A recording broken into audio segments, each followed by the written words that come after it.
Hello, ladies and gentlemen. I'm your host with the most, as always, Francois878, and welcome to a new episode of Warframe Wednesdays. This third episode is going to be actually an unintended part 2 for the rep farming / press 4 to win episode from last week. Which I'm not going to so much talk about in this episode. I will put an annotation in the upper left-hand corner if you'd like to go back and watch it. But basically, Digital Extremes in Update 15.13 has changed the whole way that reputation works in the syndicates, and I really like it. It's gonna kind of be a pain in the ass for some people, and I'm sure some people really, really hate it. But I think it's good for the game, and I think it's good for the players, even though some people may not really understand it or get it right away. I think it will. It's a good way to fight player fatigue. And coming from someone who has suffered from Warframe player fatigue, MMO fatigue before, I can tell you that it's going to be a good change, I think, in the long run of the game. Basically, they've nerfed some aspects of the Syndicate reputation, and they've buffed other parts. Basically, before update 15.13, your daily reputation cap was your mastery rank times 2,000 plus an extra 2,000. So I'm mastery rank 18, so my max was 38,000. But as of update 15.13, they've effectively cut that in half. So now it is 19k. So you get 1,000 per mastery rank plus an extra 1,000.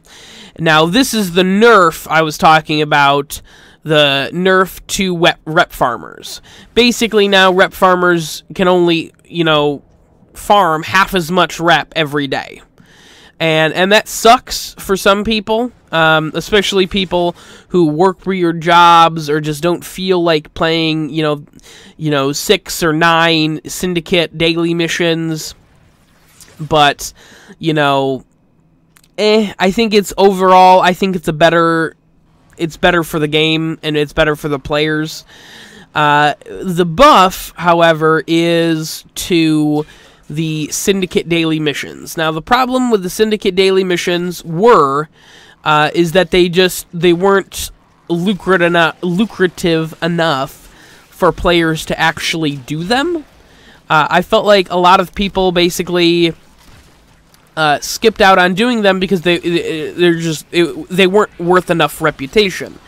And on the daily missions you could find the medallions for each syndicate that you can trade in for even more reputation, but even with those, it's still just you just don't earn enough reputation during the Syndicate dailies to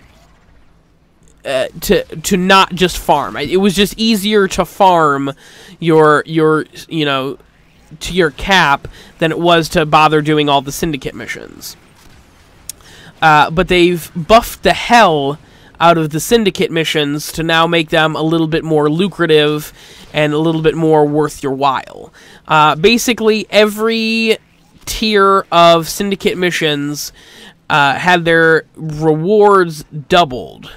Now, the Syndicate daily rewards for each of the daily missions do not count towards your cap, of course. So it's just free Syndicate, free Syndicate rep.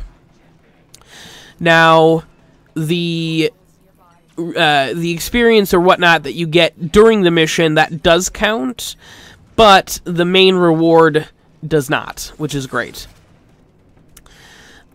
They've also buffed the medallions. The Tier 1 and Tier 2 medallions are now worth double what they used to be worth.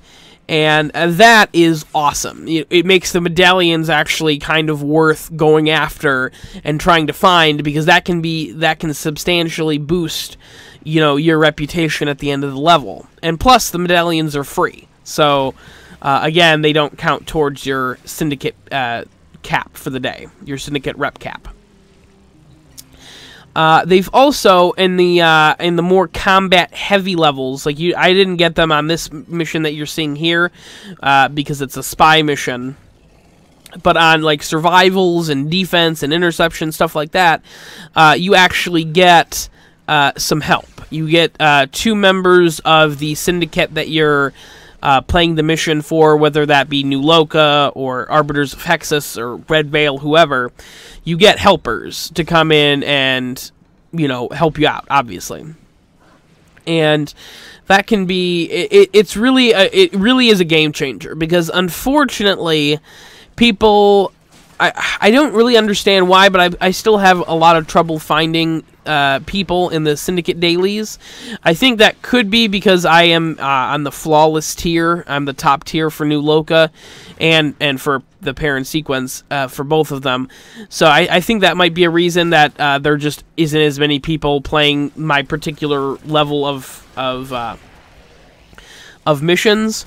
But that being said, those 2 kind of helper guys that, come and assist you, that's a huge buff.